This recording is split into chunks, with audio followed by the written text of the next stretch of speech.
Bismillah, alhamdulillah, wassalatu wassalamu ala rasulillah wa ala alihi wa ashabihi wa man walah amma ba'd. Yang saya hormati Rektor UNSI Profesor Dr. Muhammad Ilyasin atallahu baqa'ah. Semoga Allah panjangkan umurnya walaupun sudah tidak jadi rektor nanti sebentar lagi, tapi insya Allah banyak hal besar yang akan menunggu beliau. Bapak Kiai Fauzi Bakhtar, Ketua PWNU Kaltim, Kiai Muhammad Bukhari, para hadirin dan hadirat, Mas Eben, Ketua Gus Durian, teman-teman dari IPNU, IPPNU, PMI ada juga ini, para mahasiswa, mahasiswi yang saya hormati. Pertama-tama saya mengucapkan terima kasih kepada Pak Rektor yang sudah membikinkan forum ini untuk saya, sehingga saya punya alasan untuk silaturahmi ke Samarinda. Saya sudah lama sekali tidak ke Samarinda. Pertama kali saya ke Samarinda itu, Pak Rektor, saya lupa tahun 1994 atau 95 ya. Waktu saya menjadi tim sesnya Cak Imin menjadi ketua PBPMI. Ya, Kongres PMI ya, di Samarinda, di Tenggarong ya. Ya, jadi itulah kunjungan saya pertama ketika itu masih aktivis PMI, dan setelah itu saya pernah berkunjung ke sini sudah lama sekali.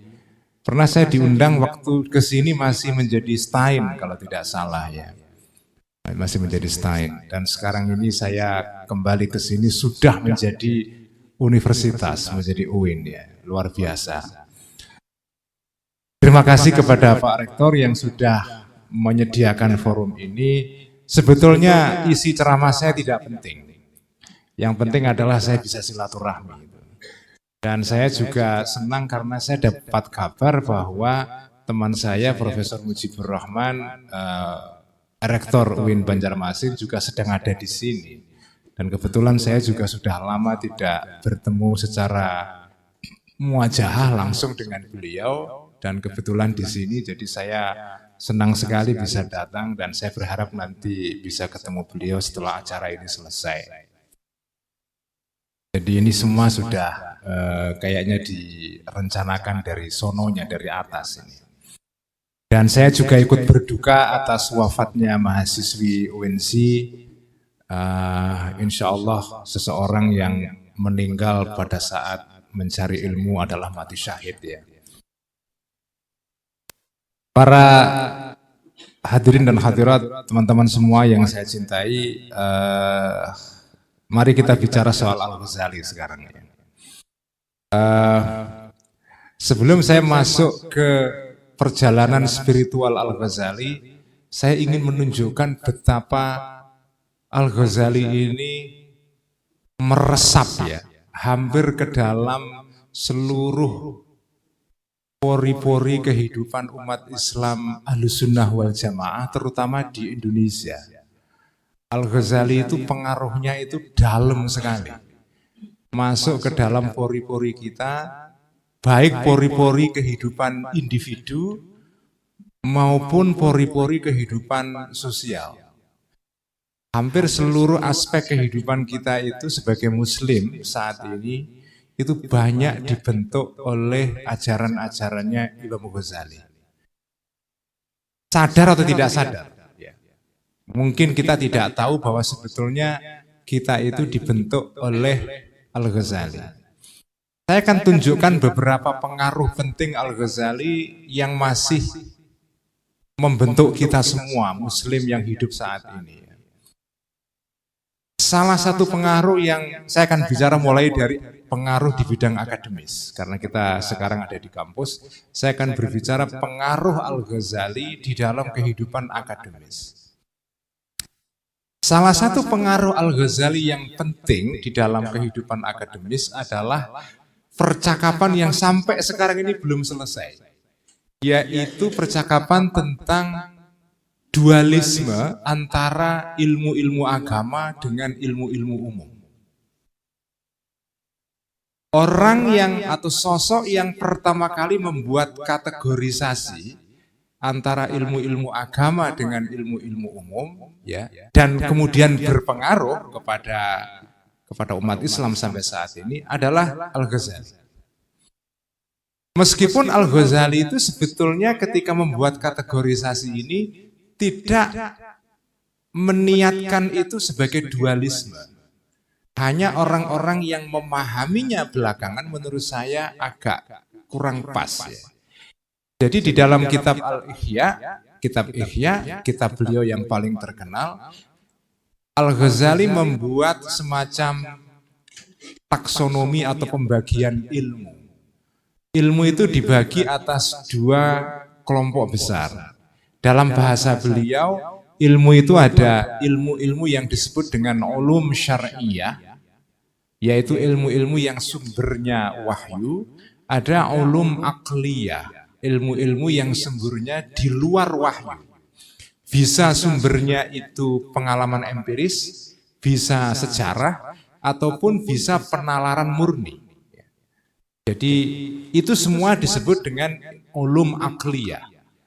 Ilmu seperti matematika itu ulum aqliyah, ilmu sejarah ulum aqliyah, ilmu politik, sosiologi, ekonomi, biologi, fisika, semua itu adalah ilmu-ilmu yang di dalam terminologi Al-Ghazali disebut dengan ulum aqliyah. Nah, di dalam percakapan kita saat ini kemudian istilah itu diterjemahkan dengan ilmu umum, ilmu agama. Itu kalau pakai bahasanya Al-Ghazali itu adalah ulum syar'iyah dengan ulum aqliyah. Nah, kemudian beberapa teman-teman UIN ya, terutama dimulai oleh Profesor Amin Abdullah dari Yogyakarta, teman-teman UIN berbicara mengenai soal integrasi ilmu, yaitu integrasi antara ilmu-ilmu syariah dengan ilmu-ilmu akliyah tadi itu.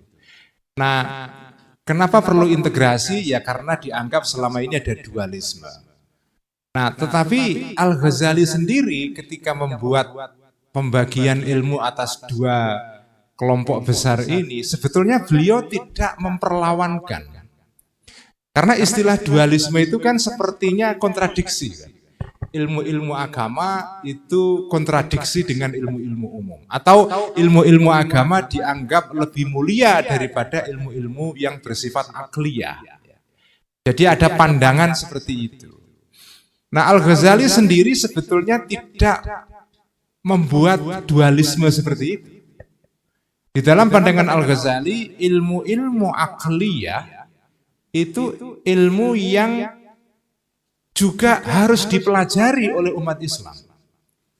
Beliau membagi ulum akliyah itu dalam dua kelompok besar, yaitu ulum akliyah yang mahmudah, yang terpuji, kemudian ada ulum akliyah yang mazmumah, yang tercela.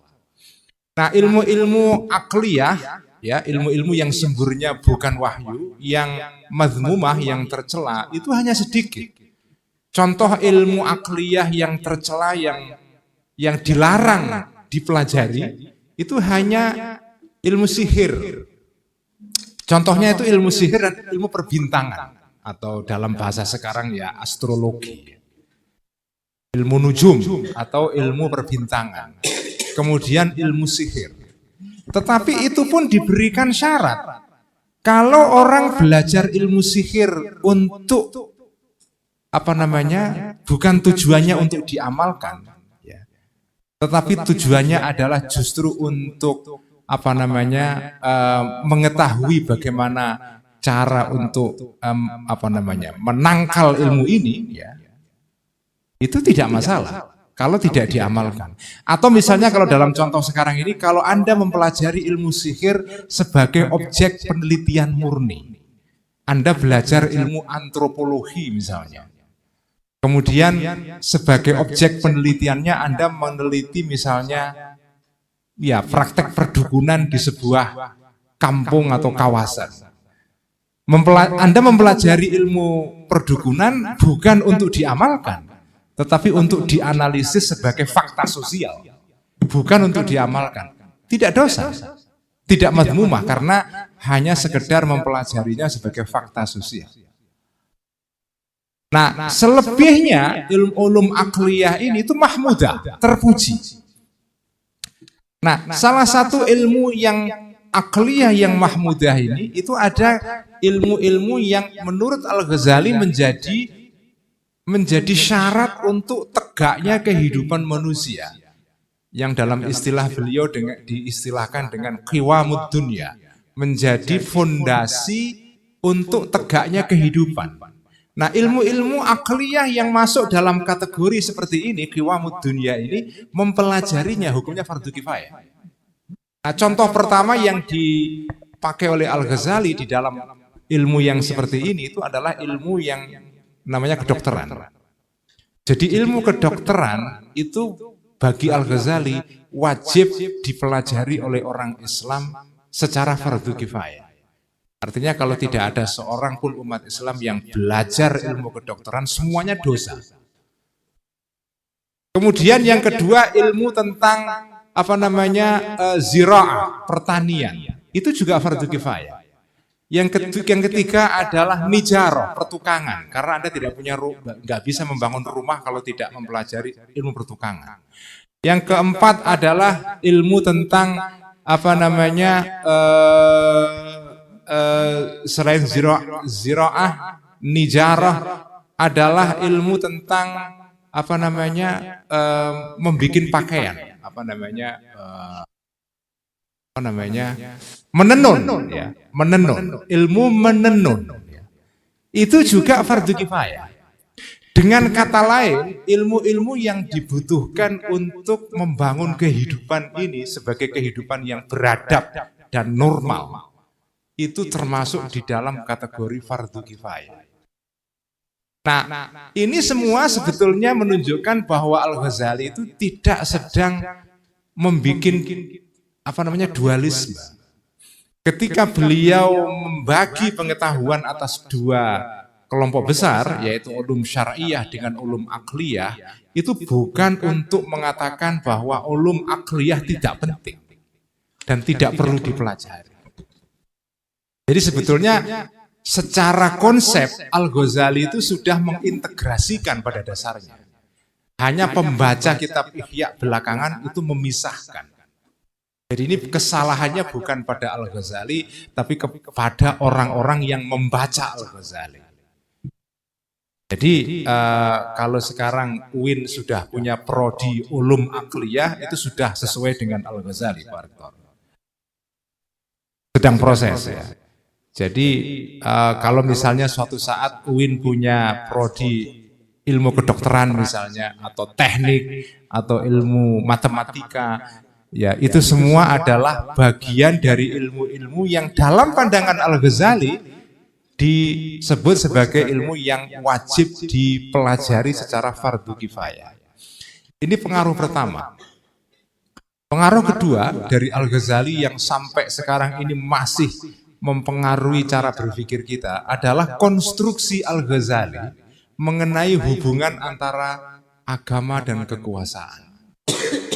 Kiai-kiai itu kalau pidato, penceramah-penceramah itu, kalau pidato, nggak tahu sekarang masih atau tidak, tapi zaman saya kecil, itu selalu kalau pidato itu pertama-tama dibuka dengan mengucapkan pengantar, menyampaikan pengantar yang saya hormati si ini.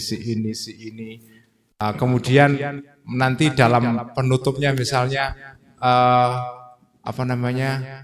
para ulama dan umaro. Istilah ulama dan umaro itu kan selalu diucapkan dalam sekali nafas, ya. Unsur ulama dan unsur umaro. Nah, konsep tentang ulama dan umara yang diucapkan dalam sekali nafas itu sebetulnya asal usulnya dari Al-Ghazali. Itu pengaruh dari ajaran Al-Ghazali. Di dalam ajaran Al-Ghazali dikatakan bahwa negara dan agama itu adalah saudara kembar, tau'amani, twin sister. Jadi saudara kembar. Agama itu adalah asal, fondasi, pokok. Negara atau kekuasaan adalah alat untuk menjaga supaya agama itu tetap tegak, tidak ditelantarkan, tidak diabaikan. Jadi tugas kekuasaan adalah menjamin, memastikan bahwa kepentingan-kepentingan agama itu bisa dilaksanakan dengan aman. Itu konsepsi Al-Ghazali. Nah, konsepsi ini itu diterapkan dalam seluruh sejarah Islam. Karena itu misalnya raja-raja Nusantara. Raja-raja Nusantara itu selalu mengangkat seorang ulama sebagai penasehat dan sekaligus sebagai qadhi. Karena itu kalau di Jawa misalnya di samping kawasan keraton itu selalu ada daerah namanya Kauman. Keraton itu biasanya berada di pusat kota, ada alun-alunnya. Nah, di sebelah kanan, biasanya sebelah kanan keraton itu ada kawasan namanya Kauman. Nah, Kauman ini tempatnya para ulama, para penghulu, para ulama yang memberikan nasihat kepada raja-raja. Ini tidak saja di Jawa, di Aceh pada saat misalnya kerajaan Aceh Darussalam itu juga praktek serupa dilaksanakan. Misalnya pada saat pada abad 17 1600-an pada saat Aceh berada di bawah kekuasaan Sultan Iskandar Muda kalau tidak salah, ada seorang ulama terkenal yang kita kenal sekarang ini melalui dulu polemiknya mengenai soal wahdatul wujud yaitu ulama namanya Abdurrauf Singkil, Syekh Abdurrauf Singkil. Abdurrauf Singkil itu adalah ulama yang menjadi semacam qadhi kepala, qadhil qudhah pada masa kerajaan Aceh ketika itu, dan sekaligus menjadi penasehat raja. Jadi konstruksi politik kekuasaan Islam selama berabad-abad itu seperti itu. Raja itu didampingi oleh seorang penasehat. Penasehat ini biasanya adalah para ulama. Di Banjar juga begitu, kemudian di Buton juga begitu, di Bima juga begitu, di Banten juga begitu. Jadi raja-raja Nusantara itu ketika membangun kerajaannya, itu konsep dasarnya diambil dari kitab Ihya, dari Al-Ghazali. Kita mungkin tidak menyadari istilah ulama dan umara itu dari kitab Ihya. Ulama dan umara.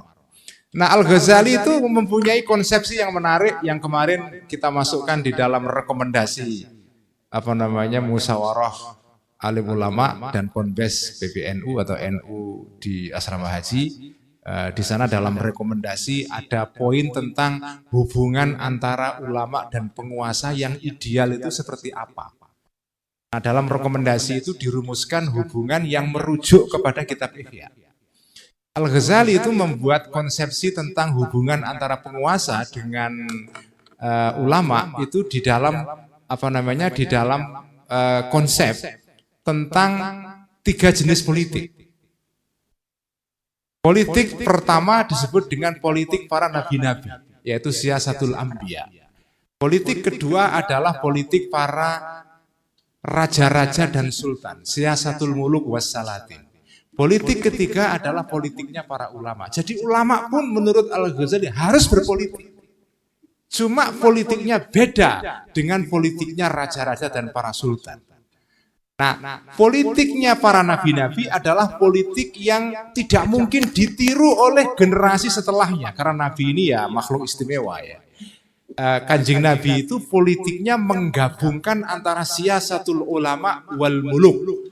siasat para ulama, yaitu siasat berupa politik moral, dan siasatul muluk, politik para raja-raja yang menjadi eksekutor kekuasaan real. Dengan kata lain, Nabi itu di tangannya itu ada kekuasaan eksekutif dan sekaligus kekuasaan legislatif. Dan bahkan yudikatif. Jadi Nabi itu menggabungkan pada dirinya 3 cabang kekuasaan.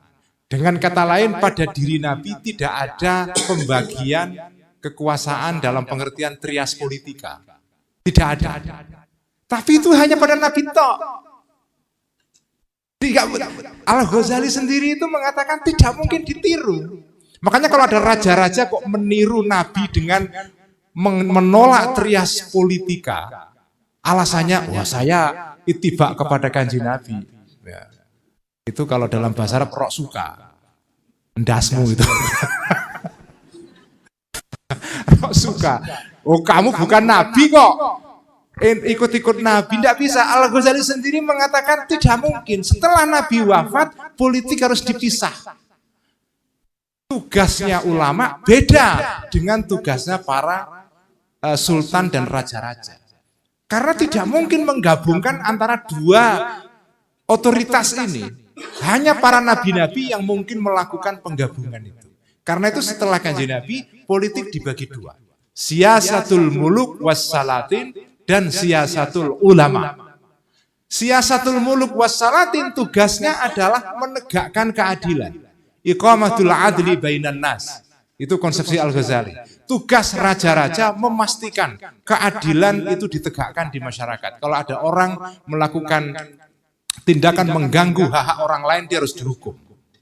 Itu tugas para penguasa, al-muluk wassalatin.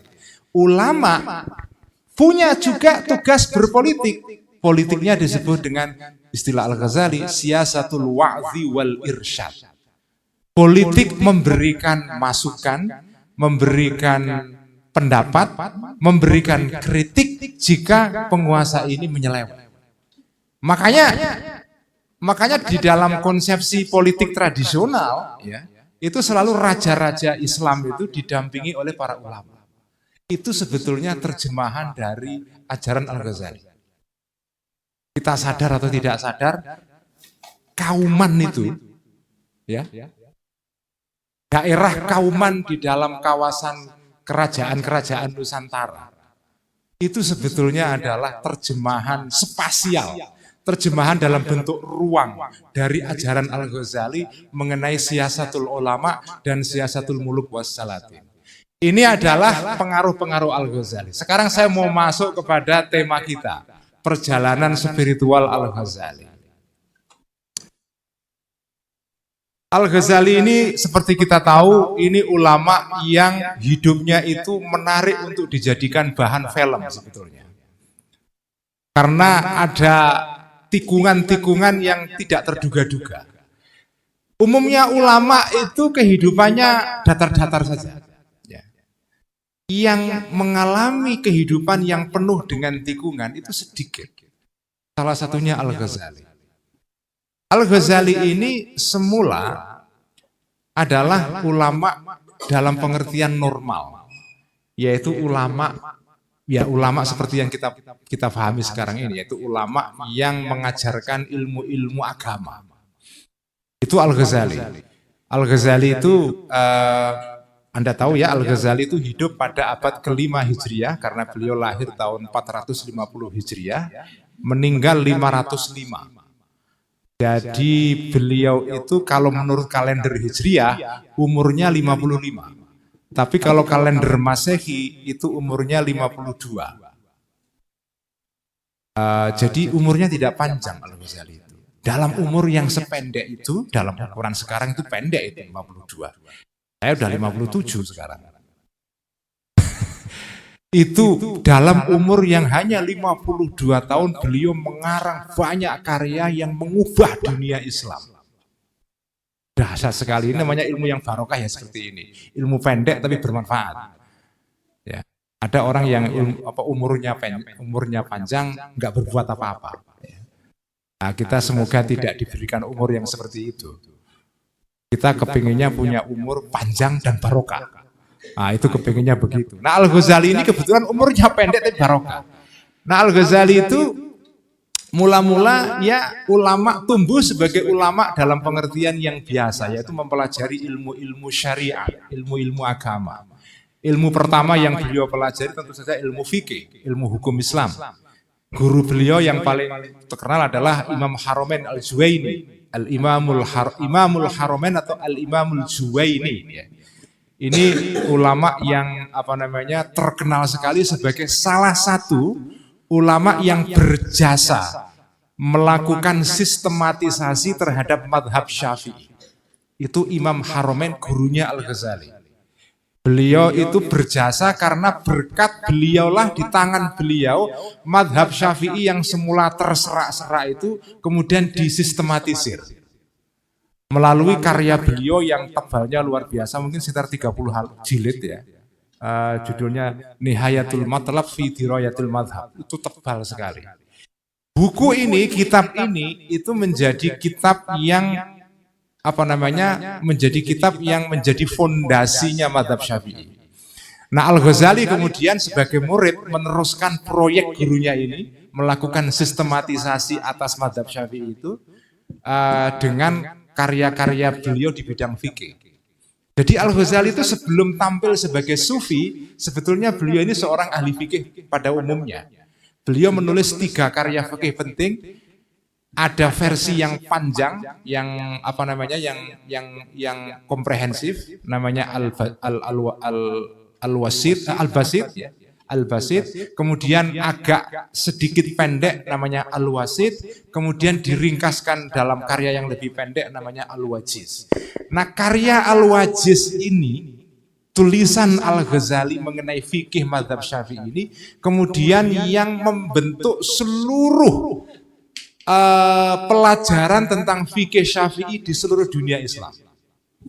Jadi kalau misalnya kita di Indonesia belajar mazhab Syafi'i melalui kitab-kitab seperti Takrib, seperti kitab Tahrir, kemudian Fathul Mu'in, kemudian nanti ada Fathul Wahhab, ada Minhajul Abidin dan seterusnya, Minhajul Thalibin ya, dan seterusnya. Itu sebetulnya adalah kitab yang merupakan cabang anak cucu dari kitab Al-Wajiz yang ditulis oleh Al-Ghazali ini. Makanya ini orang ajaib sekali Al-Ghazali. Ini satu orang itu mengubah banyak hal. Jadi orang-orang yang belajar fikih Syafi'i di Indonesia dan Asia Tenggara saat ini itu sebetulnya belajar mazhab Syafi'i seperti dirumuskan oleh Al-Ghazali melalui kitabnya namanya Al-Wajiz. Nah, Al-Wajiz ini bisa lahir karena beliau belajar dengan gurunya namanya Imamul Haramain yang ngarang kitab tadi itu Nihayatul Matlab. Nah, Nihayatul Matlab itu nggak mungkin sampean pelajari, nggak mungkin lah, apalagi anak-anak YN sekarang nggak mungkin belajar kitab ini. Karena 30 jilid, mana punya waktu? Kalian main Facebook segala Instagram, nggak ada waktu untuk belajar kitab ini. Ini kitab luar biasa, tapi oleh Al-Ghazali sudah diringkaskan dalam satu karya namanya Al-Wajiz. Jadi Al-Ghazali beliau pertama-tama itu lahir sebagai seorang ulama syariat, ulama dalam pengertian kiai agama, kiai yang mengajarkan ilmu-ilmu agama. Perubahan penting terjadi pada saat Al-Ghazali menjelang umur 40 tahun. Al-Ghazali mengalami krisis spiritual. Dari mana asal-usul krisis spiritual lainnya ini, kita tidak tahu. Karena Al-Ghazali tidak pernah menjelaskan secara detail apa yang terjadi kepada beliau. Tetapi ada banyak dugaan. Para sarjana menulis mengenai soal kenapa Al-Ghazali mengalami krisis spiritual ini. Ada yang mengatakan bahwa faktornya faktor politik. Kita tahu Al-Ghazali itu adalah orang yang pada saat beliau menjadi kiai ulum syariah ini itu dekat dengan kekuasaan. Beliau itu pernah menjadi semacam penasehat, ya. Penasehat raja. Jadi beliau itu semula berasal dari provinsi yang jauh dari ibu kota negara, ya, di provinsi di sebelah timur dunia Islam, di Khurasan. Khurasan itu adalah bagian timur provinsi negara Iran sekarang ini, berbatasan dengan Afghanistan dan Asia Tengah. Jadi kalau dulu kawasan Khurasan itu mencakup daerah timur bagian Iran, sebagian Afghanistan, sebagian negara-negara sekarang yang disebut dengan Uzbekistan, Turkmenistan, dan Tajikistan. Itu masuk di dalam kawasan yang dulu namanya Provinsi Khurasan. Nah, Provinsi Khurasan ini provinsi yang penting dalam sejarah Islam karena di sanalah banyak ulama mazhab Syafi'i itu tumbuh dan lahir. Al-Ghazali lahir di provinsi ini, di Khurasan ini. Nah, Al-Ghazali itu semula lahir dari Khurasan ini, tapi karena kecemerlangan beliau, kemudian beliau diundang untuk menjadi profesor ngajar di Baghdad. Di madrasah namanya Madrasah Nizamiyah. Madrasah Nizamiyah itu madrasah pertama dalam sejarah Islam. Madrasah itu dalam pengertian begini loh. Semula pendidikan Islam itu berlangsung di masjid. Orang itu ngaji ya terserah, mau khatam tidak khatam. Pokoknya satu kiai ngajar di masjid, di halakoh, orang datang. Nah, madrasah itu kira-kira sistem pendidikan yang tersistematisasi. Kalau sekarang namanya sistem klasikal, tapi ketika itu belum ada klasikal. Madrasah tetap tidak beda jauh dengan pendidikan agama di masjid, cuma lebih sistematis. Jadi ada banyak profesor ngajar di sana, kemudian pendidikannya juga lebih teratur. Nah, Al-Ghazali ngajar di Madrasah Nizamiyah yang dibikin oleh Perdana Menteri saat itu, namanya Nizamul Mulk. Nizamul Mulk ini Perdana Menteri yang alim sekali. Dulu itu politisi itu alim. Ya, politisi itu alim, nggak kayak sekarang. Nizamul Mulk itu ngarang kitab alim sekali dan mencintai ulama. Karena itu beliau mendirikan madrasah namanya Madrasah Nizamiyah. Nah, Al-Ghazali diundang menjadi profesor utama di situ, kira-kira rektornya lah, menjadi Pak Ilyasinnya kira-kira gitu di Madrasah Nizamiyah. Itu Al-Ghazali. Makanya beliau dekat dengan kekuasaan. Nah, pada saat Al-Ghazali sedang di Baghdad itu terjadi pergolakan politik. Terjadi pergolakan politik karena raja meninggal, punya anak 3. Kemudian anak 3 ini rebutan kekuasaan. Nah, dulu itu orang kalau salah membangun koalisi politik, resikonya itu bisa mati. Nah, Al-Ghazali itu melihat situasi politik yang sedang mengalami transisi itu ya. Beliau mungkin juga, ini spekulasi orang ya. Kita nggak tahu juga alasan Al-Ghazali kenapa kok mengalami krisis itu. Tapi salah satu sebab yang disebutkan oleh para sarjana mungkin kemungkinannya ada kaitan dengan faktor politik ini. Tapi saya nggak kurang percaya karena Al-Ghazali menolak kemungkinan itu di dalam bukunya yang judulnya Al-Munqidh Minadh Dhalal. Beliau tidak karena begini, pada saat beliau menjelang umur 40 tahun, tiba-tiba Al-Ghazali itu mengalami krisis spiritual yang paling akut terjadi pada saat beliau itu selama 3 bulan itu tidak bisa bicara. Tiba-tiba bisu. Waktu masuk kelas mau ngajar itu tidak bisa ngomong. Akhirnya beliau memutuskan untuk meninggalkan kota Baghdad, meninggalkan pekerjaannya, ditinggalkan beliau kemudian pergi ke Yerusalem, ke Baitul Maqdis dan kemudian uzlah di sana selama bertahun-tahun. Nah, saya membaca beberapa keterangan Al-Ghazali dari kitab Al-Munqidh Minadh Dhalal, ya. Itu dugaan saya. Krisis Al-Ghazali ini memang krisis yang betul-betul spiritual. Dan itu diceritakan di dalam kitab Al-Munqidh Minadh Dhalal. Saya akan bacakan sedikit di sini ya. Saya bawa kitabnya tapi PDF. Sekarang enaknya kan gitu, kitab PDF dan gratisan. Jadi beliau mengatakan di dalam kitab ini. Saya bacakan sedikit kutipan dari kitab ini.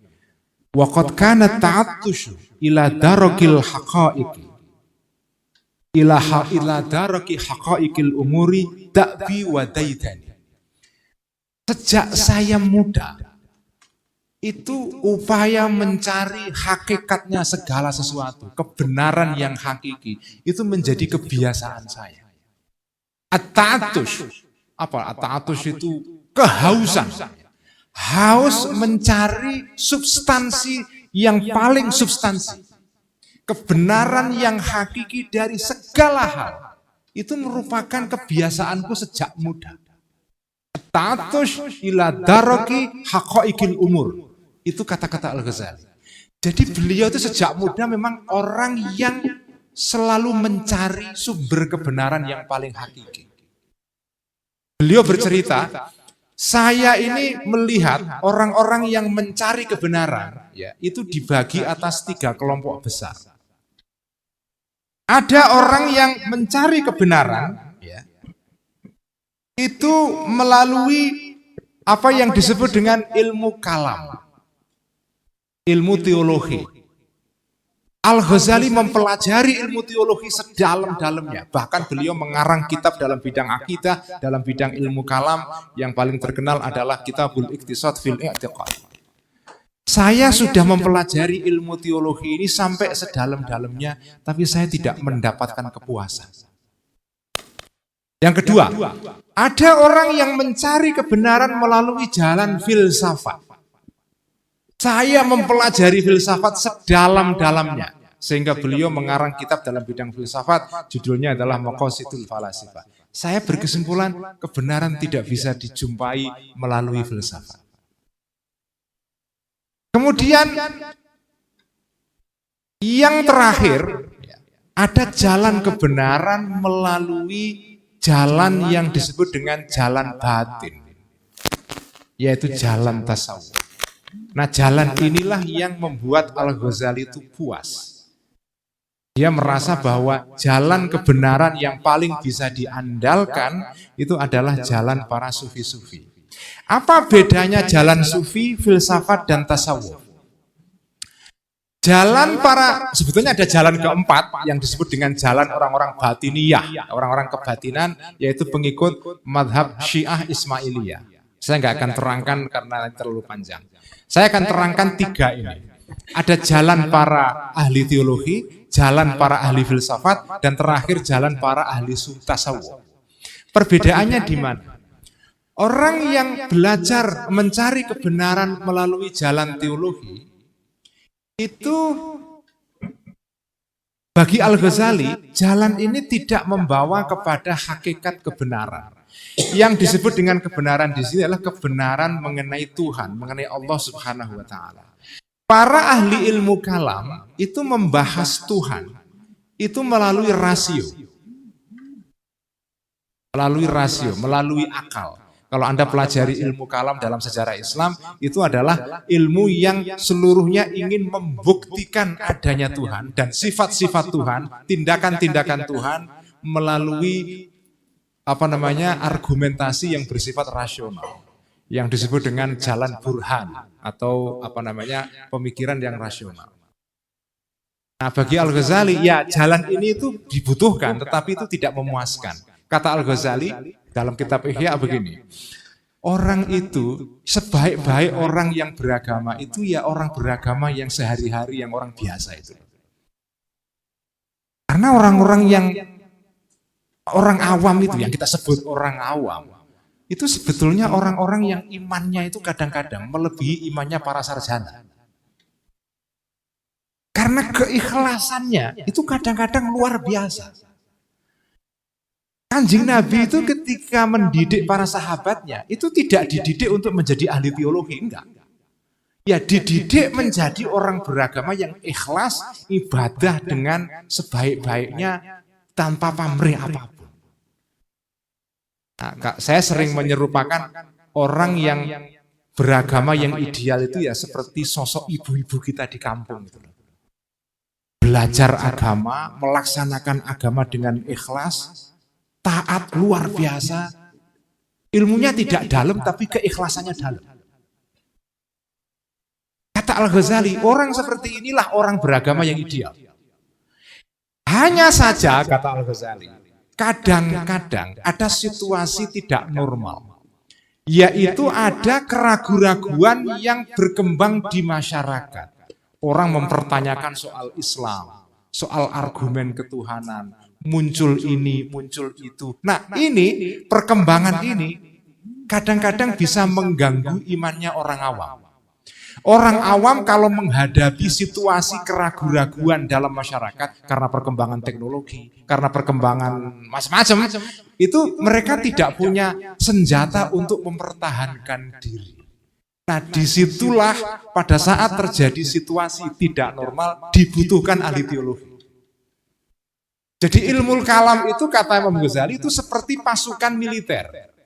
Pasukan militer itu dibutuhkan ya kalau perang. Kalau tidak perang ya kembali ke barat. Jadi kebutuhan kita atas ilmu akidah, ilmu kalam itu sebatas seperti kita butuh militer.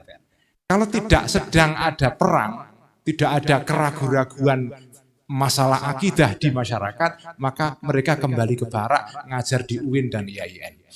Nah, kira-kira begitulah, kira-kira ya. Itu fungsi dari ilmu kalam menurut Al-Ghazali. Nah, kalau terjadi diskusi dalam masyarakat yang membuat orang awam kemudian ragu-ragu terhadap imannya, mereka baru terjun. Mereka membantu orang-orang awam yang tidak punya kemampuan rasional untuk mempertahankan akidahnya, mereka terjun ke lapangan. Itu kata Al-Ghazali. Makanya ilmunya para ilmu-ilmu ahli kalam, ya, itu ilmu yang dibutuhkan kalau dalam situasi tidak normal. Ahli falsafah juga sama. Filsafat itu mencari kebenaran dengan jalan rasional juga. Ya. Dengan jalan rasional. Tetapi kata Al-Ghazali, orang-orang ahli filsafat memang luar biasa kemampuan bernalarnya. Tetapi ketika mereka masuk ke dalam wilayah ketuhanan, mereka tidak mampu merumuskan ajaran-ajaran yang kokoh. Karena itu pada akhirnya Al-Ghazali mengatakan bahwa jalan kebenaran yang paling bisa diandalkan adalah jalan para sufi. Itu intinya perjalanan spiritual Al-Ghazali. Nah, saya akan tutup dengan menjelaskan kitab Ihya. Al-Ghazali setelah menjadi sufi, Al-Ghazali itu menjadi sufi kira-kira sejak beliau menjelang umur 40 tahun sampai beliau meninggal. Umur 52 tahun, kira-kira 12 tahun. Nah, kitab Ihya itu dikarang dalam rentang waktu ini. Kitab Ihya ini dikarang pada fase ketika Al-Ghazali sudah berubah menjadi seorang sufi. Beliau mengarang kitab Ihya. Nah, kitab Ihya ini sebetulnya kalau mau kita ringkaskan, apa sih pesan pokoknya? Pesan pokoknya adalah begini. Dan di sini kita jadi tahu kenapa Al-Ghazali mengalami krisis spiritual. Jadi pada saat Al-Ghazali itu menjadi profesor di Madrasah Nizamiyah, Al-Ghazali itu seperti melihat sesuatu yang membuat dia resah. Ini sebagai keterangan sampingannya. Pada saat Al-Ghazali menjadi orang besar ini, abad ke-5 Hijriah, itu ilmu-ilmu keislaman itu sudah mapan semua.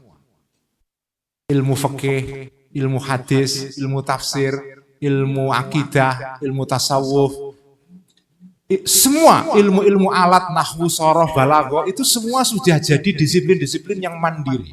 Kalau dalam bahasa sekarang sudah jadi prodi-prodi kira-kira gitu. Sudah jadi prodi-prodi yang siap untuk jadi UIN dan IAIN, kira-kira gitulah. Ilmu sudah mapan sekali. Artinya ilmu-ilmu yang sudah mengalami proses profesionalisasi.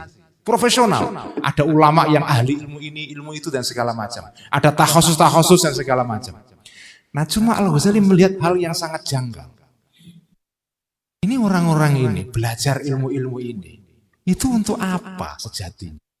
Itu yang bikin beliau mengalami krisis. Yang membuat beliau resah adalah, ini ada orang-orang belajar ilmu agama, terutama fikih. Tetapi ilmu-ilmu agama ini tidak membuat orang-orang ini makin dekat kepada Allah. Jadi ilmu agama dipelajari hanya sekedar sebagai bagian dari peningkatan profesionalitas. Makanya dalam kitab Ihya Al-Ghazali itu, pihak yang paling banyak dikritik oleh Al-Ghazali pada kitab Ihya adalah ulama ahli fikih. Karena bagi Al-Ghazali, dia melihat sendiri banyak ulama ahli fikih di zamannya menjadikan ilmu fikih ini sekedar sebagai tangga untuk mencari pekerjaan, untuk meningkatkan status sosial, untuk pokoknya dalam istilah beliau untuk mencari sesuatu yang bersifat duniawi. Itu membuat Al-Ghazali itu resah sekali karena pada zaman sahabat tabi'in dan tabi'ut tabi'in generasi awal Islam, ilmu itu tidak begini. Ilmu yang disebut dengan ilmu fikih itu bukan tahu bagaimana cara bikin fatwa, bukan itu. Kata Al-Ghazali dalam kitab Ihya itu. Fikih itu bukan bagaimana cara bikin fatwa, bagaimana cara mengetahui halal haram, bagaimana kategori hukum ini, bukan itu.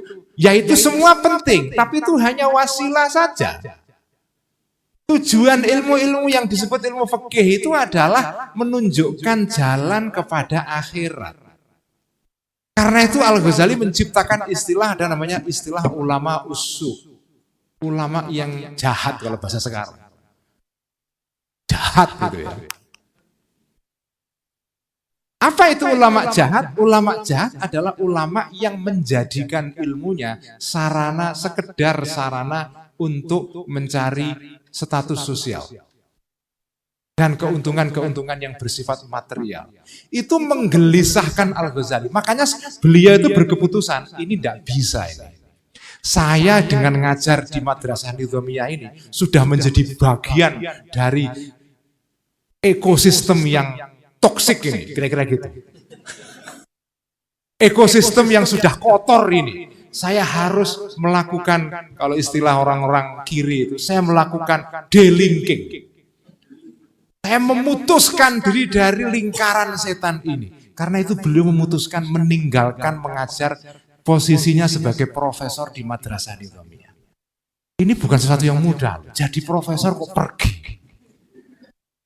Siapa yang mampu sekarang ini melakukan? Nggak bisa lah, udah. Ngaku saja lah, nggak bisa udah. Nggak bisa lah, nggak bisa. Tapi Al-Ghazali ini contoh bagus sekali. Bagaimana beliau melakukan tindakan yang radikal sekali. Saya tidak bisa lagi menjadi bagian dari ekosistem pendidikan yang toksik ini. Saya harus keluar. Karena itu beliau pergi ke Palestina, uzlah di sana.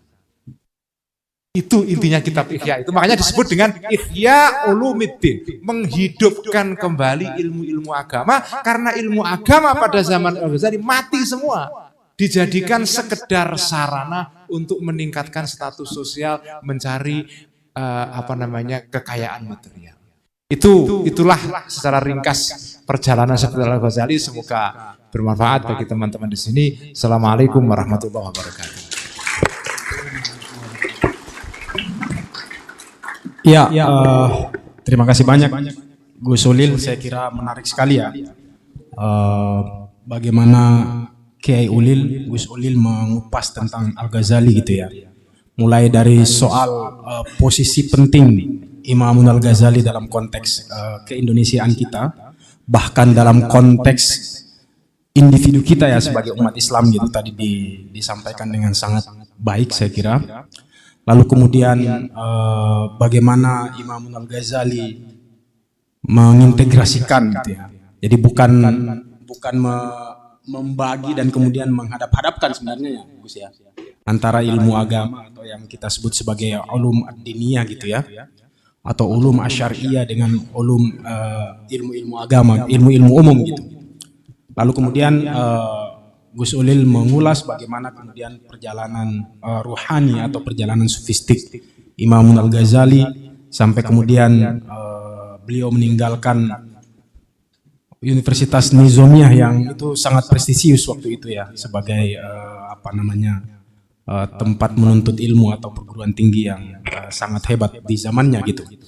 Nah, mungkin dari apa yang sudah disampaikan oleh Gus Ulil ini, ada di antara Bapak Ibu dan teman-teman sekalian, para mahasiswa, Bapak Ibu dosen yang ingin memberikan mungkin pertanyaan atau mungkin mau memberikan klarifikasi misalnya, atau bahkan mungkin ikut memberikan sumbang saran terkait dengan topik dan diskusi kita pada kesempatan siang hari ini, saya persilahkan.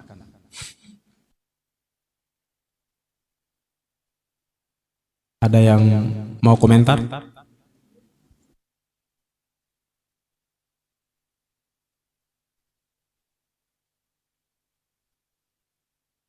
Oh ya, Prof Afzar kayaknya mau. Ini, silakan, Prof.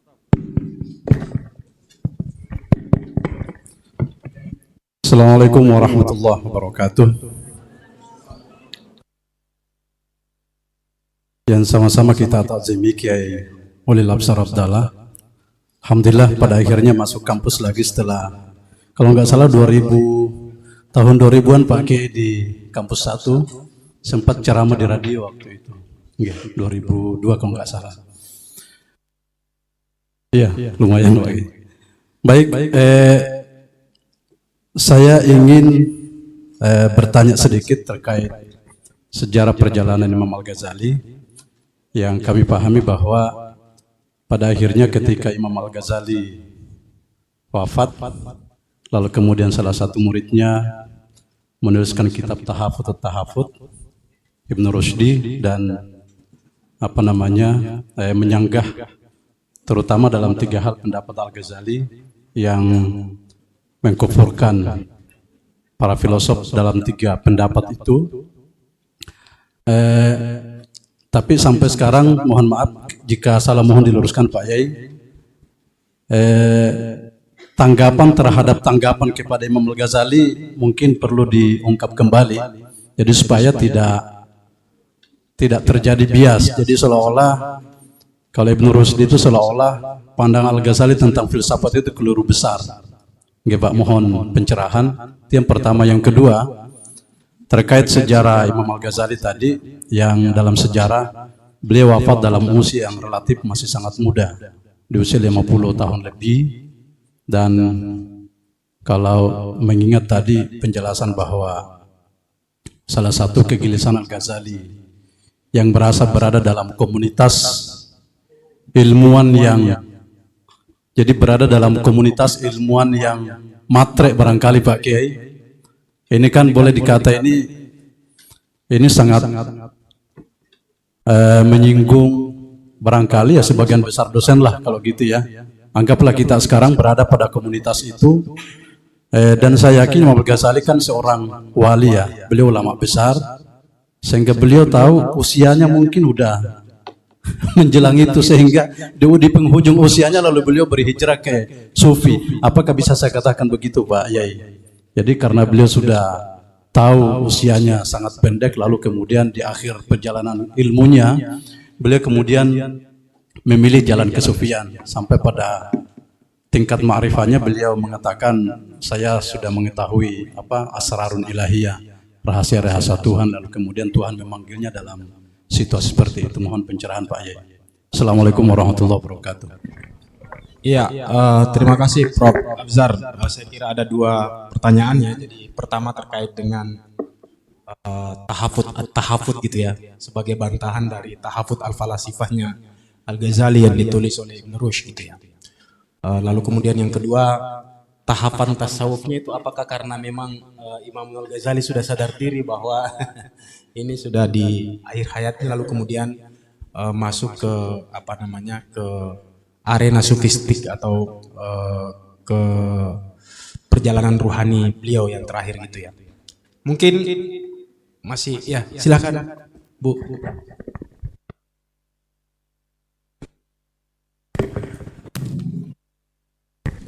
Bismillahirrahmanirrahim. Izin bertanya, tapi sebelumnya selamat datang di Samarinda, Yai Ulil. Dulu tahun 2017 saya sempat ketemu jenengan. Itu di acara bedah bukunya Pak Yunus Masruhin di Pasca Sarjana.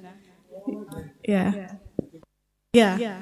Itu saya ketua KMP di situ. Sambutannya masih terbata-bata, tapi yang saya ingat saat itu adalah ketika jenengan menjelaskan bahwa Tuhan itu sangat dekat dengan urat nadi dan ada salah satu penanya kemudian jenengan menjelaskan bahwa memang jangan sampai kebalik bahwa ketika kita memahami diri kita maka kita akan mengenal Tuhan, tapi jangan sampai kebalik-balik juga begitu.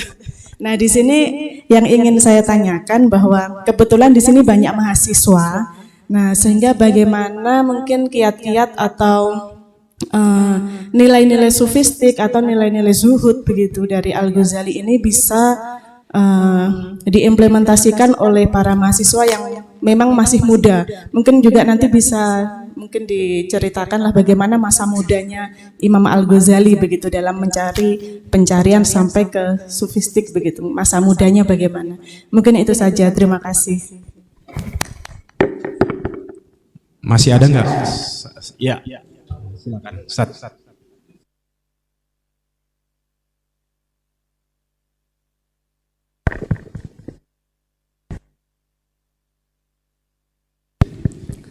Baik, bismillahirrahmanirrahim. Assalamualaikum warahmatullahi wabarakatuh. Kiai Ulil Absar Abdallah ya.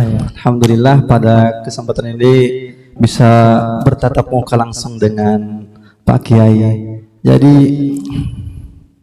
mungkin yang menarik perhatian saya tadi tentang penjelasan dari Imam Al-Ghazali tadi tentang posisi ulama dan umara tadi kan ya. Jadi mungkin ini sangat tepat dengan akan adanya pemilihan kepemimpinan juga kan ya. Jadi menurut penjelasan tadi bahwa terlihat antara ulama atau umara ini dia ada dua posisi yang sebenarnya kalau saya tidak salah khilaf tadi kan dua posisi yang sebenarnya harus tidak bisa digabungkan.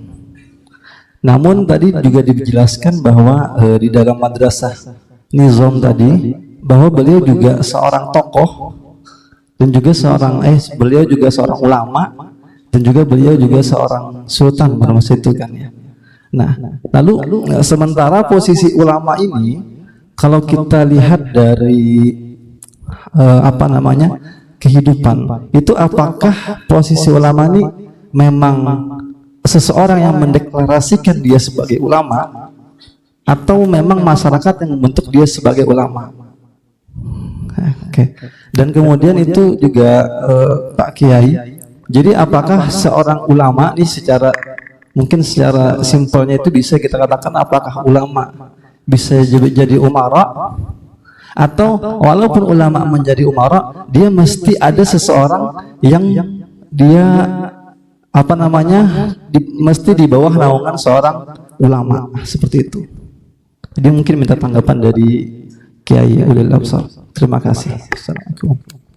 Waalaikumsalam warahmatullahi wabarakatuh. Ya, saya kira cukup 3 dulu ya penanya, karena masing-masing pertanyaan juga saya kira ada 2. Jadi pertama tadi Gus mungkin bisa dijelaskan soal posisi Tahafut Al-Falasifa dan juga kemudian kitab belakangan yang muncul yang ditulis oleh Ibn Rushd, Tahafut At-Tahafut. Lalu kemudian soal perjalanan ruhani Imam Al-Ghazali yang di penghujung akhir hayatnya. Lalu kemudian pertanyaan Ibu, saya menangkapnya gimana nih nilai-nilai kezuhudan, nilai-nilai keruhanian gitu ya, nilai-nilai tasawuf itu pada manusia modern mungkin, pada mahasiswa gitu ya, yang bisa dipraktekkan oleh mahasiswa-mahasiswa lah kayak gitu. Lalu kemudian ada pertanyaan terkait dengan posisi ulama dan umara. Di satu sisi dalam tangkapannya beliau bahwa ini sesuatu yang tidak bisa menyatu gitu kan. Ada posisi sendiri keulamaan dan juga ada posisi sendiri keumaraan gitu ya. Tapi seorang nizam dia raja tapi sekaligus alim gitu. Nah ini mungkin perlu dijelaskan juga gimana Gus. Lalu kemudian tadi juga pertanyaannya Ibu soal gimana masa mudanya Ghazali ya. Saya kira tadi diulas secara singkat oleh Gus Ulil, tapi saya kira mungkin bisa diperdalam lagi Gus. Lalu kemudian dalam kehidupan sehari-hari soal konsep keulamaannya, itu apakah kemudian ditahbiskan oleh masyarakat atau mentahbiskan diri sebagai seorang ulama misalnya kan. Ini mungkin pertanyaannya Gus. Lanjut silakan. Ya, terima kasih Prof. Dr. Abzar. Saya tidak tahu ya apakah Al-Ghazali itu mengetahui bahwa beliau umurnya pendek sehingga kemudian segera beralih jalur dari jalur fikih ke jalur tasawuf. Saya tidak tahu. Yang kita ketahui dari tulisan-tulisannya adalah ya tadi itu, beliau adalah sosok atau profil yang memang pencari kebenaran sejati. Nah, ini mungkin terkait dengan pertanyaan yang ketiga tadi atau kedua, apa kira-kira yang bisa dijadikan teladan dari Al-Ghazali untuk anak-anak muda sekarang? Saya kira ya ini, at-ta'atush ila daraki haqaiqil umur. Itu menurut saya teladan dari Al-Ghazali. Jadi mencari hakikat sesuatu. Jangan sekedar dapat ijazah saja, kira-kira gitu. Jangan sekedar dapat IPK 3,9, lalu lulus dengan cum laude. Itu ya bagus, itu bagus sih, tidak jelek, itu bagus. Tetapi belum tentu orang yang selesai belajar secara formal dan secara formal sudah mempelajari ini dan segalanya, itu dia termasuk orang yang mencari kebenaran. Jadi ini bagi saya teladan yang penting bagi para sarjana saat ini, di generasi muda terutama. Jadi selain menyelesaikan prosedur formal dalam pendidikan, jangan lupakan substansinya. Substansinya apa? Substansi mencari ilmu adalah mencari kebenaran yang sejati. Daroku haqaiqil umur. Dan Anda semua harus mempunyai ta'atush, mempunyai kegelisahan yang membuat Anda itu seperti orang yang haus terus-menerus. Tidak pernah puas hanya 1 gelas, 2 gelas, 3 gelas, 4 gelas, bergelas-gelas. Itu namanya at-ta'atush itu. Nah, memang tidak semua orang bisa seperti ini. Ini jangan keliru ya. Tuntutan seperti ini itu jelas berat. Tidak semua orang dianugerahi Allah dengan sifat seperti Al-Ghazali. Ya. Enggak fair juga menuntut semua orang seperti Al-Ghazali. Itu zalim juga itu. Karena ada orang-orang yang makomnya ya. Nah ini teori makom ini penting. Masing-masing oleh Allah itu diberikan makom yang berbeda-beda. Ada orang itu yang makomnya memang at-ta'atush ila daraki haqaiqil umur. Haus mencari esensi. Enggak puas itu dengan hanya penjelasan-penjelasan formal dalam pidato-pidato. Dia ingin mengulik itu, ingin mencari kebenaran di balik yang dikatakan secara formal. Ada orang yang seperti itu, tapi ya ada orang yang tugasnya memang ya tugas yang normal saja, ya. Menyelesaikan pendidikan, mengajar dan seterusnya. Ya itu juga bagus karena dunia tidak bisa jalan kalau nggak ada orang-orang normal seperti ini. Tapi butuh juga orang-orang yang seperti Al-Ghazali yang haus terhadap esensi dan kesejatian segala sesuatu. Hakikat itu. Dia nggak cukup hanya dengan syariat saja atau dengan sesuatu yang zahir. Tetapi dia kepingin menyelam sampai ke yang batin itu. Nah, orang-orang seperti ini, orang-orang yang dalam bahasa Al-Ghazali disebut dengan khawasul khawas. Elitnya para elit. Jadi memang nggak banyak gitu. Cukuplah dalam satu zaman ada 1-2 udah cukup itu. Karena kalau kebanyakan juga repot. Ya cukup. Imam Ghazali juga pada abad ke-5 Hijriah ya hanya 1 orang ini saja. Yang lain biasa saja, ulama biasa pada umumnya.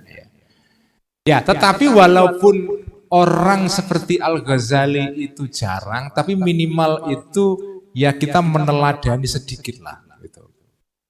Jadi minimal kita itu meneladani sedikit dari pola Al-Ghazali ini, pola Ghazalian kira-kira begitu, yaitu bahwa di dalam menghadapi segala sesuatu Anda tidak cukup berhenti di permukaan, tetapi harus darku haqaiqil umur, mencari hakikat, mencari sesuatu yang tidak terkatakan, mencari sesuatu yang tersembunyi, hakikat, kebenaran yang sejati. Karena biasanya kebenaran dalam masyarakat itu dibungkus dengan simbol-simbol. Kalau kita hanya berhenti kepada simbol-simbol, kita tertipu. Karena kebenaran sebetulnya tersembunyi di balik simbol-simbol ini. Jadi walaupun tidak mungkin semua orang menjadi seperti Al-Ghazali, tapi ya minimal kita teladani sifat Al-Ghazali ini. Yaitu kita tidak cukup hanya berhenti pada permukaan segala sesuatu. Nah, kemudian tentang jawaban Ibnu Rushd kepada Al-Ghazali yang mengkritik filsafat ya. Itu bidang atau tema sendiri yang menarik untuk dibahas ya. Mungkin saya nggak punya waktu untuk menjelaskan pada siang hari ini, tapi secara ringkas saya ingin katakan bahwa kenapa Al-Ghazali itu mengkritik filsafat? Kenapa? Karena Al-Ghazali melihat ada sesuatu yang berbahaya dalam filsafat ini. Tidak semua. Ya. Ada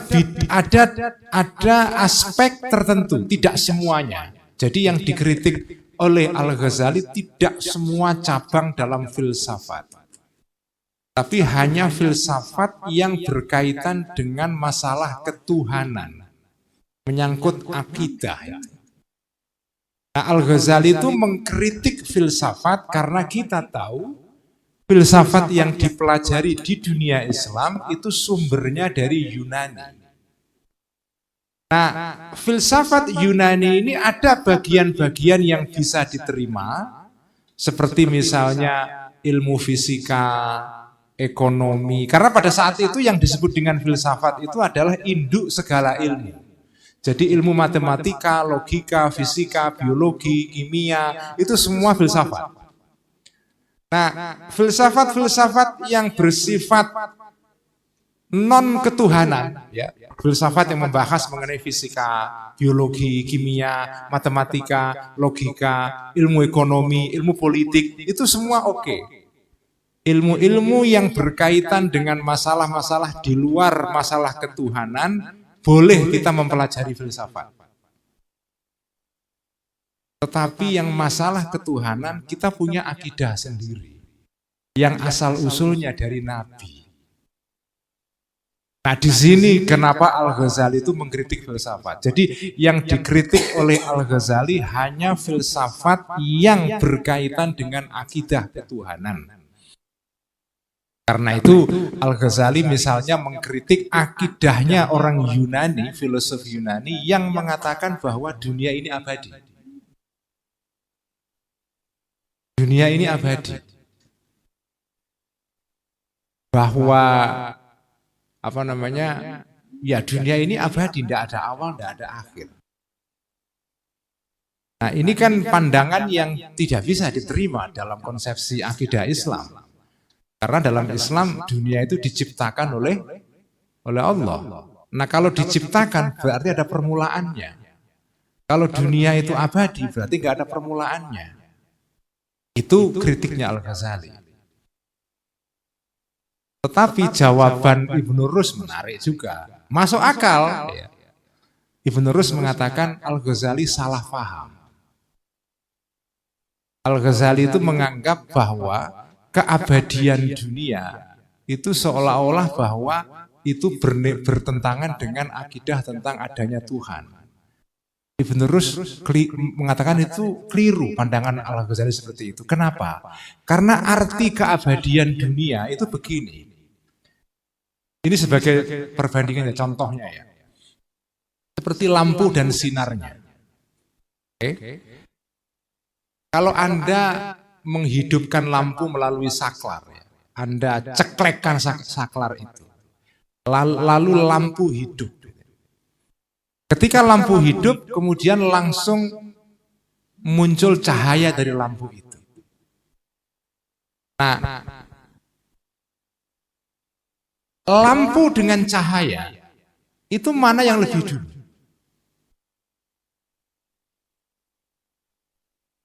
Mana yang lebih dulu? Apakah lampu atau cahaya? Tapi kan tidak bisa melihat perbedaan antara lampu dengan cahaya, kan tidak bisa. Karena cahaya dengan lampu ini berbarengan terus. Tidak bisa mengatakan lampu lebih dulu atau cahaya lebih dulu. Secara waktu loh ya. Secara waktu, cahaya dengan lampu itu berbarengan. Begitu diceklekkan saklarnya, lampu hidup, ya pasti ada cahaya. Kalau lampu mati, ya cahaya hilang. Nah, hubungan antara Allah, kira-kira kalau mau dianalogikan, itu seperti lampu dan cahaya. Begitu ada Allah, ada dunia. Allah nggak ada, dunia nggak ada. Seperti kalau lampu mati, cahaya hilang. Lampu hidup, cahaya ada. Cuma secara konseptual, kita bisa tahu lampu lebih dulu daripada cahaya. Tapi kalau dirunut dari sudut urut-urutan kemunculannya, ya nggak ada bedanya. Ya, lampu hidup langsung cahaya muncul, nggak ada perbedaan, nggak ada lag. Apakah misalnya lampu hidup terus kemudian cahaya muncul baru sepersekian detik misalnya, kan nggak ada itu, nggak ada beda waktu. Jadi dengan kata lain, begitu ada lampu hidup maka cahaya muncul. Begitu ada Allah, ya dunia muncul. Tidak mungkin ada Allah, nggak mungkin nggak ada dunia. Dunia itu ada karena Allah. Jelas, Allah menjadi penyebab adanya dunia. Tetapi dunia itu ada seperti tadi itu, lampu dengan cahaya. Begitu ada Allah, ada dunia. Jadi di dalam pandangan tentang keabadian alam ini tidak disangkal bahwa Allah itu sumber segala sesuatu, pencipta. Betul. Cuma penciptaannya itu tidak penciptaan dalam pengertian Allah ada dulu, terus kemudian setelah Allah itu ada sekian juta tahun gitu baru menciptakan dunia. Itu enggak begitu. Dalam konsepsi orang Yunani, filosof Yunani yang kemudian didukung oleh Ibn Rushd, ya. Atau sebenarnya Ibn Rushd itu bukan mendukung sih, menjelaskan duduk soalnya. Menjelaskan duduk soalnya. Al-Ghazali itu keliru pandangannya atau pemahamannya mengenai filsafatnya para orang Yunani. Bahwa mengatakan dunia abadi itu tidak menegasikan bahwa Allah itu pencipta alam. Cuma penciptaannya itu dalam pandangan orang Yunani seperti tadi itu. Urut-urutan lampu dengan cahaya. Begitu ada lampu ada cahaya. Begitu ada Allah ada dunia. Tidak kemudian Allah ada dulu, terus kemudian nunggu sekian juta atau miliar tahun, Allah istirahat itu kan, baru ada dunia. Enggak begitu. Ya.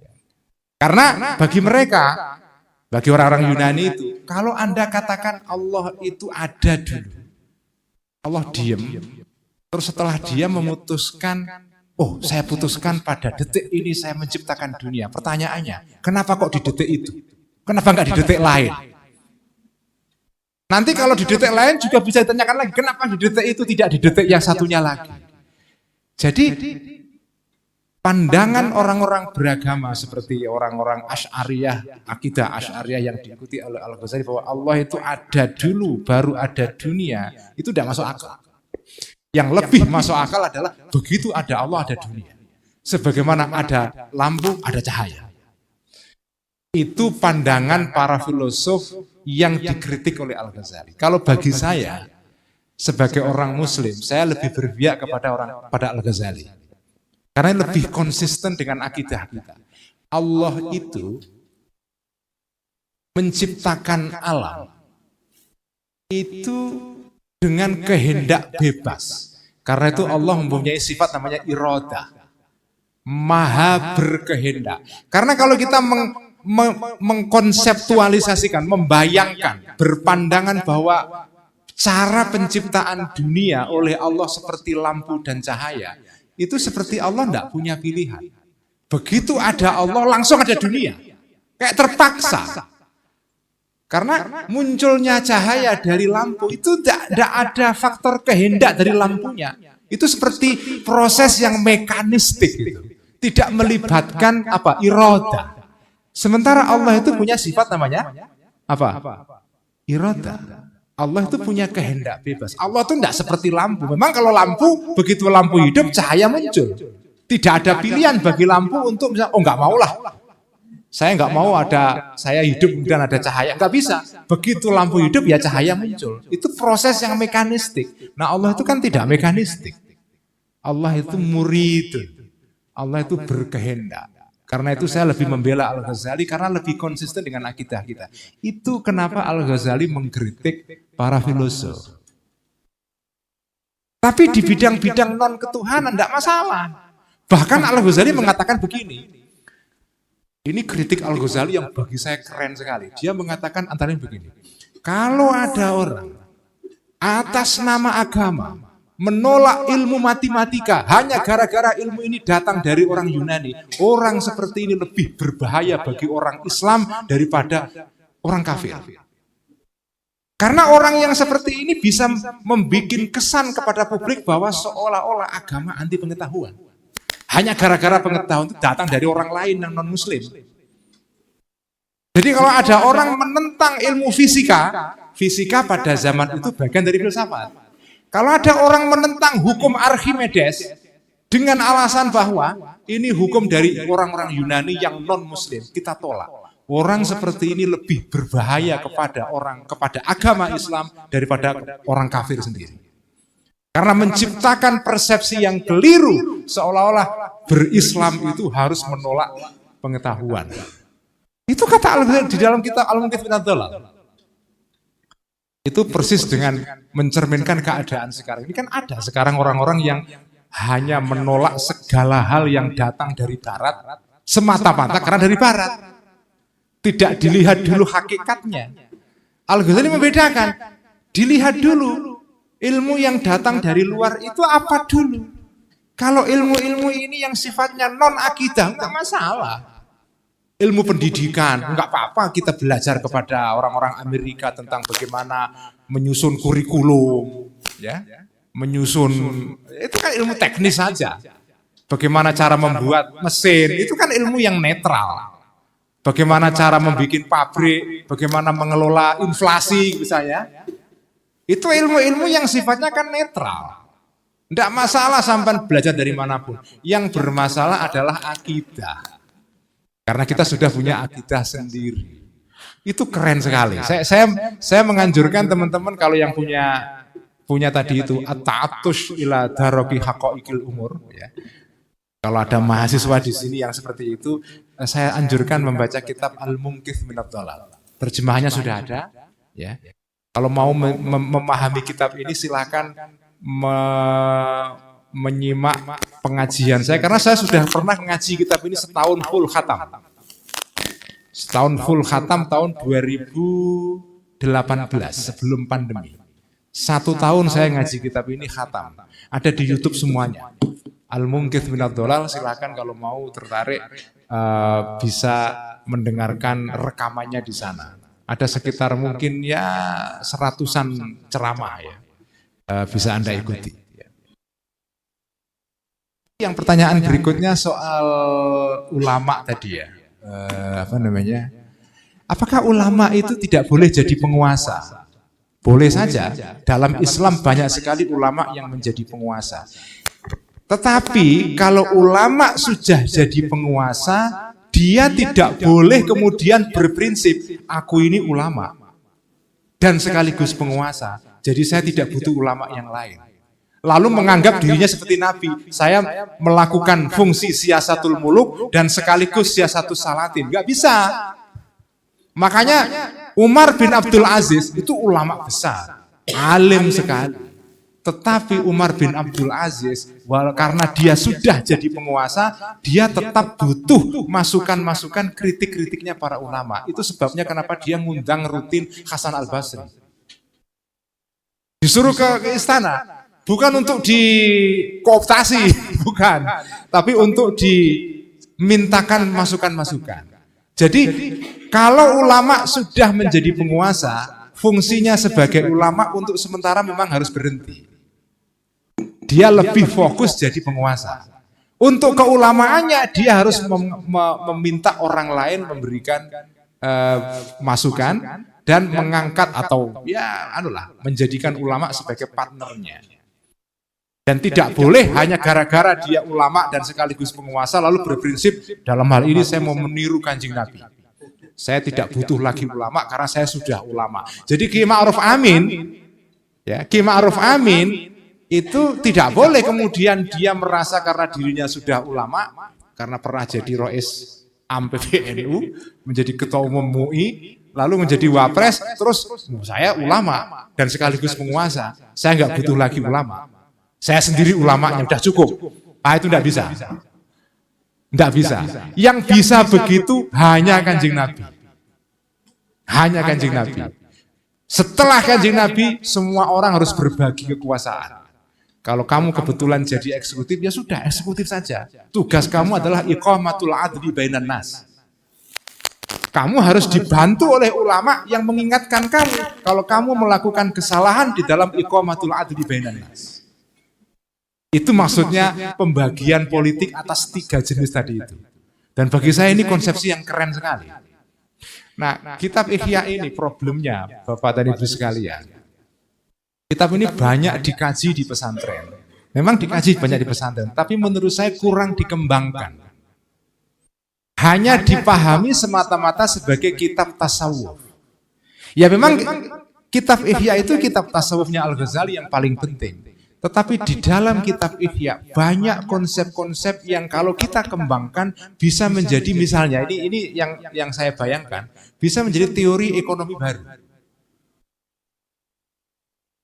Misalnya, Al-Ghazali itu punya teori tentang, dalam kitab Ihya jilid ketiga, dalam edisi lama ya, karena sekarang Ihya itu macam-macam edisinya, ada yang 11 jilid, ada yang 9 jilid, ada yang 7 jilid. Nah, edisi lama yang dipakai di pondok-pondok pesantren itu 4 jilid. Itu menggambarkan pembagian kitab Ihya. Jilid pertama bagian ibadah, jilid kedua muamalah, jilid ketiga bagian tentang penyakit-penyakit hati, jilid keempat obatnya. Nah, bagian jilid ketiga, di sana ada pembahasan tentang sesuatu yang bagi saya kalau dikembangkan secara teoritis dan konseptual, itu bisa jadi fondasi ilmu ekonomi. Al-Ghazali mengatakan bahwa manusia itu harus hidup dengan kaidah qadrud darurah. Secukupnya saja, sesuai dengan kebutuhan pokoknya, jangan melebihi batas. Nah, ilmu tentang qadrud darurah ini sebetulnya ilmu yang berguna untuk segala hal. Bisa kita kembangkan menjadi teori ekonomi, karena teori ekonomi modern itu teorinya adalah ekonomi yang melakukan maksimalisasi atas utilitas. Sesuatu harus dimaksimalkan penggunaan manfaatnya. Gak boleh tersisa, harus diperes-peres-peresnya. Itu ilmu ekonomi modern. Nah, ini ilmu ekonomi yang kemudian dampaknya kerusakan alam. Eksploitasi sumber daya. Nah, Al-Ghazali mengatakan tidak. Kita itu manusia harus punya qadrud darurah, tahu batas yang pantas. Atau qadrul hajah. Ini ilmu al-ihya ini. Nah, ini bisa kita kembangkan di dalam ilmu ekonomi, bisa kita kembangkan dalam public policy misalnya. Dalam perumusan kebijakan publik. Bagaimana kita merumuskan kebijakan publik yang menghormati alam dan sumber daya yang ada. Tidak kita manfaatkan semaksimal mungkin sampai sejauh-jauhnya sehingga merusak keseimbangan. Nah Ini ilmu penting, tapi kan ya karena selama ini kitab Ihya hanya dipahami sebagai ilmu tasawuf saja, menurut saya jadinya terbatas manfaatnya. Padahal kalau bisa dikembangkan itu bisa. Dan sekarang sebetulnya sudah terjadi pengembangan teori mengenai qadrud darurah ini oleh orang-orang barat sendiri. Di barat sekarang ada satu gerakan baru dalam kalangan para aktivis ya, disebut dengan gerakan orang-orang limitarian. Dari kata limit, batas. Jadi ada sekarang gerakan namanya gerakan limitarian. Intinya adalah bahwa kita perlu membatasi segala hal yang kita lakukan saat ini. Dan mereka mempertanyakan, apakah betul yang disebut dengan pertumbuhan ekonomi itu pertumbuhan yang tanpa batas?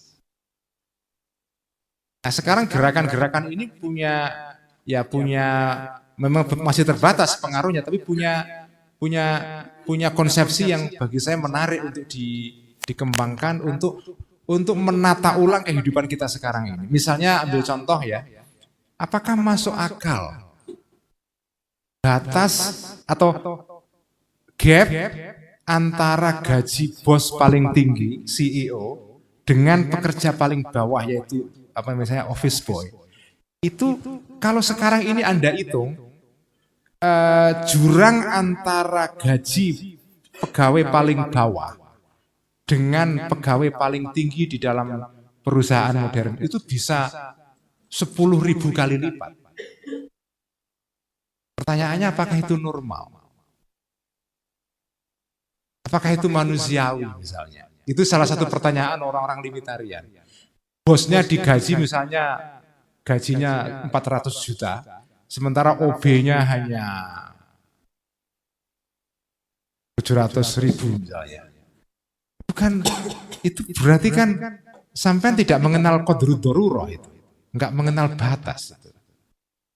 Ini bagi saya ilmu Ihya yang penting dikembangkan ya. Jadi banyak hal-hal dalam kitab Ihya yang kalau kita kembangkan, kalau mau kita kembangkan itu bisa menjadi fondasi teori ekonomi, teori politik, teori etika dan segala macam.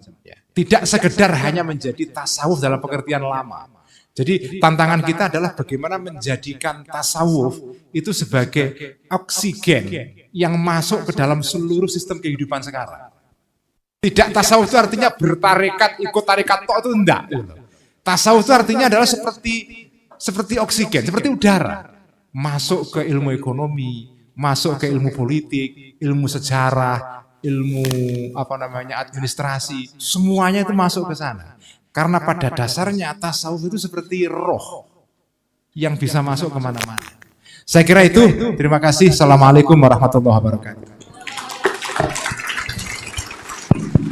Ya, semakin siang semakin menarik sebenarnya. Tapi ini sebenarnya undangannya PWN jam 12 juga kan.